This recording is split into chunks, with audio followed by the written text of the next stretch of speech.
Hi வணக்கம். எல்லோரும் எப்படி இருக்கின்றீர்கள்? நான் உங்கள் சிந்து பைரவி.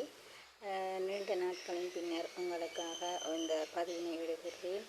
அதற்குரிய காரணம் எனக்கு நேரம் போதாமல் இருந்தமையாகும். அதாவது இன்று இதனை பற்றி நான் உங்களுக்கு கருத்து கூற போன்றேன் என்று சொன்னால், ஒரு சுயநலம் என்பதை பற்றித்தான் நான் உண்மையிலே ஒரு கருத்து கூறுகின்றேன். உலகத்திலே நம்முடைய கைகளிலே இந்த 5 விரலையும் பாருங்கள், ஒவ்வொன்றும் ஒரே சம அளவிலே இல்லை. அதுக்கு காரணம் ஒவ்வொரு விரலும் ஒவ்வொரு குண இயல்போடு இருக்கிறது போலத்தான் இந்த உலகத்திலே வாழ்கின்ற மனிதர்களும் ஒவ்வொரு குணநலன்களோடு இருக்கின்றார்கள். யாரையும் நாம் இறுதி வரை புரிந்து கொள்ள முடியாது.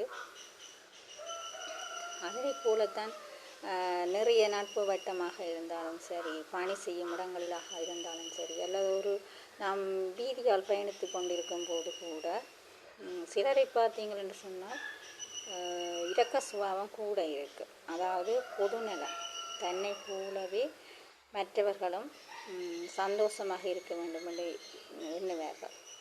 அவர்கள் தான் உண்மையில் ஒரு சிறந்த நண்பர்கள் என்று நான் சொல்லுவேன். செல்ஃபிஷ், அதாவது சுயநலம்.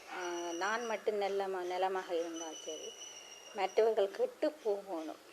கொஞ்சம் சிந்தித்து பாருங்கள் மனிதர்களை. நம்முடைய வாழ்க்கை நம்முடைய பிறப்பு ஒரு நிலை இல்லாதது, அதே போல் இறப்பு நமக்கு நிச்சயமானது. எல்லா மனிதர்களாக இருந்தாலும் சரி, இருக்கும் காலம் வரைக்கும் நாம் ஒவ்வொருவரையும் புரிந்து கொண்டு அவர்களது உணர்வுகளுக்கு மதிப்பு கொடுத்து வாழ பழகிக்கொள்ள வேண்டும்.